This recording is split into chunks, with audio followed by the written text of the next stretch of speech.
नमस्कार। आज अश्विन शुक्ल षष्ठी शके 1938 सादर करत आहोत ठाणे वार्ता। ठळक घडामोडी। ठाणे महापालिका सार्वत्रिक निवडणुकीच्या प्रभाग सोडतीमध्ये गोंधळ। सूरज परमार आत्महत्या प्रकरणाला 1 वर्ष उलटल्यानंतरही पोलीस तपास सुरूच आणि परिवहन सेवेच्या ताफ्यामधील नवीन 220 बसेसमध्ये मोबाईल ॲप। या आणि इतर घडामोडी विस्तृतपणे पण काही क्षणातच। आपण श्रीस्थानक वाहिनी आपल्या संगणकावर आणि मोबाईलवरही पाहू शकता। ठाणे वार्ता पहा श्रीस्थानक वाहिनीवर। आता सकाळी 9:15 पासून रात्री 9:15 पर्यंत ठाणे वार्ता, ठाण्यातील पहिलं दृकश्राव्य माध्यम। श्रीस्थानक वाहिनी ठाण्याची स्वतःची वाहिनी। ठाण्यातील घडामोडी, कार्यक्रम, वादविवाद, अगदी गाणी, नाटक याचा आनंद घर बसल्या पहा श्रीस्थानक वाहिनी। आपल्या ठाण्याचं हक्काचं व्यासपीठ श्रीस्थानक वाहिनी। ठाणे वार्ता आता संकेतस्थळावर देखील ठाणेवार्ता.com वर क्लिक करा आणि ठाण्याच्या घडामोडी जाणून घ्या। ठाण्यातील पहिलं ऑनलाईन माध्यम ठाणेवार्ता.com।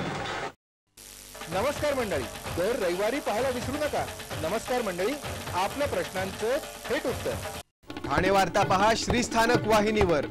आता सकाळी 9:15 पासून रात्री 9:15 पर्यंत ठाणे वार्ता, ठाण्यातील पहिलं दृकश्राव्य माध्यम। ठाणे महापालिकेच्या सार्वत्रिक निवडणुकीतील प्रभागांसाठी आज आरक्षण सोडत काढण्यात आली। मात्र या आरक्षण सोडतीतील माहिती आधीच फुटल्यामुळे महाराष्ट्र नवनिर्माण सेनेनं सभागृहात गोंधळ घातला। विविध प्रभागांची आरक्षण सोडत सुरू झाल्यानंतर महाराष्ट्र नवनिर्माण सेनेचे अध्यक्ष अविनाश जाधव आणि त्यांच्या सहकार्यांनी या आरक्षणाबाबत वृत्तपत्रातून आलेल्या माहिती संदर्भात प्रश्न विचारले आणि सभागृहात जोरदार घोषणाबाजी केली। आरक्षण सोडतीमध्ये अडथळा आणल्यामुळे अखेर जाधव यांच्यासह त्यांच्या सहकार्यांना पोलिसांनी अटक केली। यंदा प्रथमच 4 प्रभागांचं एक पॅनल आहे। यामुळे एकूण 131 प्रभागांसाठी 33 पॅनल करण्यात आली आहेत।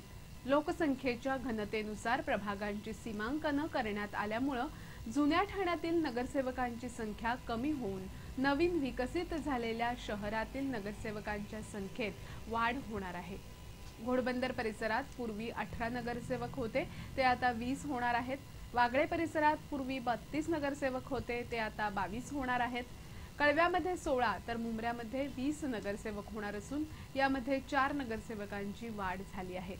दिव्यामध्ये सर्वात जास्त वाढ झाली असून पूर्वी 2 नगरसेवक असलेल्या या भागात आता 11 नगरसेवक होणार आहेत। वर्तक नगरमध्येही 8च्या ऐवजी 12 नगरसेवक असतील। नौपाडा, पाचपाखडी, घंटाळी, टेंभी नाका या परिसरात 12 तर जुन्या ठाण्यात 8 नगरसेवक आहेत। देशात बिबट्यांच्या गणनेत सुमारे 14,000 बिबटे आढळले आहेत। वाईल्ड लाईफ इन्स्टिट्यूट ऑफ इंडियाने बिबट्यांची ही गणना केली होती। यात देशाच्या विविध भागात असलेल्या बिबट्यांची सविस्तर माहिती उपलब्ध झाली। शिवालिक टेकड्या, उत्तर आणि मध्य भारत तसंच पश्चिम घाटाचा अंतर्भाव असलेल्या सुमारे 3.5 लाख किलोमीटर क्षेत्रफळ भागाचा बारकाईनं अभ्यास केल्यानंतर बिबट्यांची संख्या सुमारे 14,000च्या घरात असल्याचं सिद्ध झालं। यामध्ये सर्वाधिक म्हणजे 1817 बिबटे मध्य प्रदेशात, महाराष्ट्रात 985 तर सर्वात कमी म्हणजे 29 बिबटे झारखंडमध्ये आढळून आले। गेल्या काही वर्षापासून नागरी वस्त्यांवर बिबट्यांचे हल्ले झाले आहेत। यामुळे या बिबट्यांचा बंदोबस्त करण्याची मागणी स्थानिकांकडून होताना दिसते। मुंबई, ठाण्यासारख्या शहरातही बिबट्यांची दहशत आहे, परंतु अन्नाच्या शोधात हे बिबटे येत असल्याचं वन्यजीव अभ्यासकांचं मत आहे। देशातील राजस्थान, गुजरात, पूर्व उत्तर भारताचा काही भाग सोडला तर तब्बल 13 ते 14,000 बिबट्यांचा वावर असल्याचं उघड झालं आहे। कर्नाटकमध्ये 1129, तामिळनाडू 815, उत्तराखंड 703, उत्तर प्रदेश 194, आंध्र प्रदेश 343, ओरिसा 345, राजस्थान 171, बिहार 32 तर झारखंडमध्ये अवघे 29 बिबटे आढळले आहेत। ठाणेकरांना जलद आणि सुखद प्रवासी सेवा देण्यासाठी परिवहन सेवेच्या ताफ्यामधील नवीन 220 बसेसमध्ये मोबाईल ॲप बसवण्यात येणार आहेत। ही माहिती परिवहन सभापती दशरथ यादव यांनी दिली। परिवहनच्या ताफ्यात दाखल होणाऱ्या 220 बसेसपैकी 19 विना वातानुकूलित बसेस रस्त्यावर धावत आहेत। या नव्या बसेसमध्ये अत्याधुनिक तंत्रज्ञानाद्वारे जीपीआरएस सिस्टीमसह मोबाईल ॲप बसवण्यात येणार आहे। त्यामुळे ठाण्यात वेगवेगळ्या मार्गावर धावणाऱ्या परिवहन सेवेच्या बसेस नेमक्या कोणत्या ठिकाणी आहेत याची माहिती प्रशासनासह प्रवाशांनाही मोबाईलवर मिळणार असल्याचा दावा सभापतींनी केला। ठाणे परिवहनच्या ताफ्यात दाखल झालेल्या 19 नव्या बसेस कासारवडवली, भाईंदरपाडा, मनोरमानगर ते थेट मीरा रोड पर्यंत चालवल्या जात असल्याची बाब सदस्य तकी चेऊलकर यांनी परिवहन समितीच्या बैठकीत निदर्शनास आणली। या मार्गावर प्रवासी संख्या अपुरी असून इतर मार्गांवर ठाणेकरांना बसेसची गरज असतानाही प्रशासन जाणून बुजून दुर्लक्ष करत असल्याचा आरोप परिवहन सदस्यांनी केला। मीरा रोड या नफ्याच्या मार्गावर बसेस कमी पडत असतानाही सदस्यांचे आक्षेप अनाकलनीय असल्याचं बोललं जातंय। ठाणे महापालिका आयुक्तांच्या उपस्थितीत ठाणे रेल्वे स्थानक परिसरातील हातगाड्यांवर गेले 2 दिवस कारवाई केली जात आहे। या कारवाईमध्ये जवळपास 50 ते 55 गाड्या पूर्णतः तोडून टाकण्यात आल्या, तर 6 ते 7 टेम्पो माल जप्त करण्यात आला। जांभळी नाका ते अशोक चित्रपटगृह, स्टेशन परिसर, दादा पाटीलवाडी, बीकेबिन, गोखले रस्ता, शिवाजीपद अशा ठिकाणी ही कारवाई करण्यात आली। पालिका आयुक्त संजीव जयस्वालही या कारवाई दरम्यान उपस्थित होते। भारतीय स्वातंत्र्य लढ्यातील स्वातंत्र्य सैनिक कामगार चळवळीतील अग्रणी रमेश कुलकर्णी यांचं काल निधन झालं। त्यांच्या पश्चात 1 मुलगा, 2 मुली आणि 3 नातवंड असा परिवार आहे। विद्यार्थी दशेत असताना 1942 मध्ये दादर इथे दुधाच्या किटलीतून पोलिसांची दिशाभूल करत स्वातंत्र्य लढ्यातील पत्रकं वितरण करताना त्यांना अटक झाली होती। त्यासाठी त्यांना 1 वर्ष कारावासही झाला होता। 1961 मध्ये ते परिवहन आणि गोदी कामगार युनियनचे सचिव होते। कामगार नेते जॉर्ज फर्नांडिस यांचे ते सहकारी होते। त्यांच्या समवेत नंतर त्यांनी कामगार कोर्टात प्रॅक्टिस सुरू असताना गोदी कामगारांच्या मागण्यांसाठी तत्कालीन पंतप्रधान जवाहरलाल नेहरू यांची भेट घेतली होती।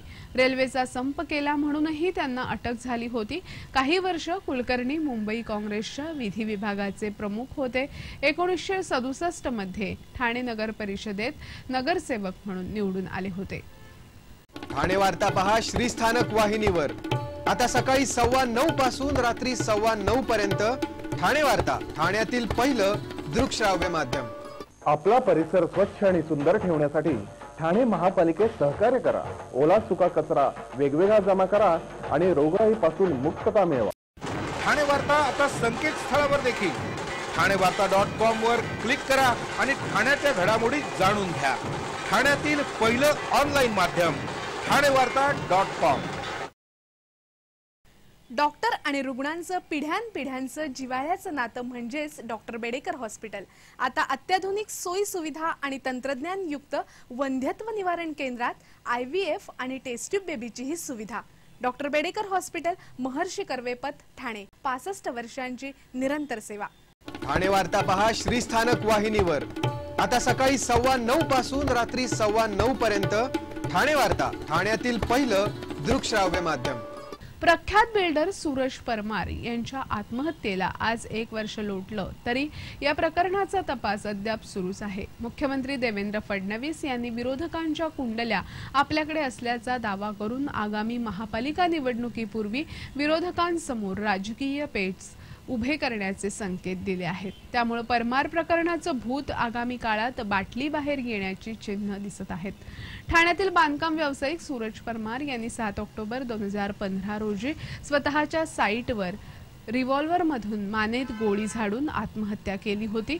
पोलीस तपासात परमार यांच्या कारमध्ये आढळलेल्या 15 पानांच्या सुसाईड नोटमध्ये महापालिकेतील काँग्रेस, राष्ट्रवादी आणि तत्कालीन महाराष्ट्र नवनिर्माण सेनेतील अपक्ष अशा 4 दिग्गज नगरसेवकांच्या नावांचा उल्लेख आढळल्यानं हे प्रकरण गाजलं होतं। या प्रकरणात राष्ट्रवादीच्या नजीब मुल्ला, हनुमंत जगदाळे, अपक्ष सुधाकर चव्हाण आणि काँग्रेसच्या विक्रांत चव्हाण यांना अटक झाली होती। सध्या या चारही नगरसेवकांना न्यायालयाकडून दिलासा मिळाला असून चौघांनाही काही अटींवर जामीन मंजूर केले आहेत। मात्र जामीन मंजूर करताना तपास अधिकाऱ्यासमोर हजेरी लावण्याची अट घालण्यात आल्यानं परमार प्रकरणाचे पडघम येत्या निवडणुकीत वाजण्याची चिन्ह आहेत।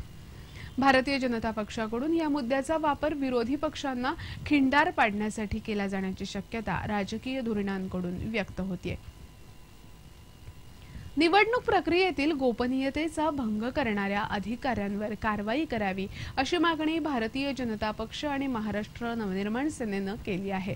ठाणे महापालिकेच्या सार्वत्रिक निवडणुकीसाठी आज झालेल्या सोडतीची माहिती आधीच जाहीर झाल्यामुळे निवडणूक प्रक्रियेतील गोपनीयतेचा भंग झाला आहे। प्रभागांचं सीमांकन, जनगणनेनुसार अनुसूचित जाती जमातीचं आरक्षण हे गोपनीय पद्धतीनं होणं अपेक्षित असताना गेले 4 दिवस ते व्हॉट्सअॅपवरून सर्वत्र फिरत आहे। अनुसूचित जाती जमातीचे प्रभाग क्रमांक देखील जाहीर झाले आहेत।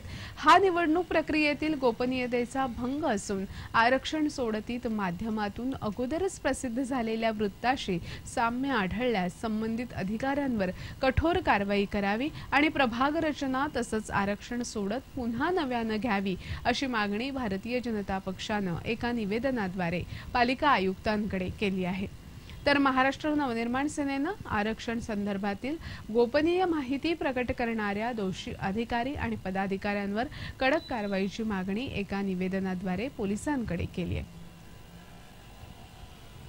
कोपरीतील महिलेशी जबरदस्ती करून तिची हत्या करणारा नराधम बाबू गोगावले याला फाशीची शिक्षा करावी या मागणीसाठी कोपरी पोलीस ठाण्यावर सर्वपक्षीय मोर्चा काढण्यात आला होता। 2 ऑक्टोबरला लता उर्फ रेखा शेजवळ हिची गळा चिरून हत्या करण्यात आली होती। हत्या करणारा नराधम बाबू गोगावले हा या महिलेच्या शेजारी राहणारा होता। शेजार धर्म विसरून बाबू गोगावलेनं केलेलं हे कुकर्म माफीच्या किंवा क्षमेच्या पात्रतेचं नसल्याचं रहिवाशांचं म्हणणं आहे। हा दावा जलदगती न्यायालयात चालवावा आणि त्याला फाशीची शिक्षा द्यावी या मागणीसाठी सर्वपक्षीय नागरिकांचा एक मोर्चा कोपरी पोलीस ठाण्यावर नेण्यात आला होता। तब्बल 36 मिलियन अमेरिकन डॉलरचा गंडा घालणाऱ्या बोगस कॉल सेंटर प्रकरणातील 70 आरोपींना न्यायालयानं 10 ऑक्टोबरपर्यंत पोलीस कोठडी सुनावली आहे। आता या प्रकरणात ठाणे पोलिसांनी नोटिसा बजावलेल्या 630 कर्मचाऱ्यांना या गुन्ह्यातील साक्षीदार बनवण्यात येणार असल्याची माहिती वरिष्ठ पोलीस अधिकाऱ्यांनी दिली। ठाणे पोलिसांनी ठाणे ग्रामीण पोलीस क्षेत्रातील मीरा रोड भागात छापे टाकून बोगस कॉल सेंटरचा पर्दाफाश केल्याची माहिती दिली होती। या प्रकरणी पोलिसांनी कॉल सेंटर संचालक आणि चालक अशा 70 जणांना अटक करून 630 कर्मचाऱ्यांना नोटिसा बजावल्या होत्या। या सर्व आरोपींचा जाबजबाब नोंदवण्यासाठी तब्बल 1 आठवड्यापेक्षा जास्त काळ लागण्याची शक्यता असून 630 जणांना साक्षीदार करण्यात येणार आहे। श्री स्थानक वाहिनी ठाण्याची स्वतःची वाहिनी। ठाण्यातील घडामोडी, कार्यक्रम, वादविवाद, अगदी गाणी, नाटक याचा आनंद घर बसल्या पहा श्री स्थानक वाहिनी।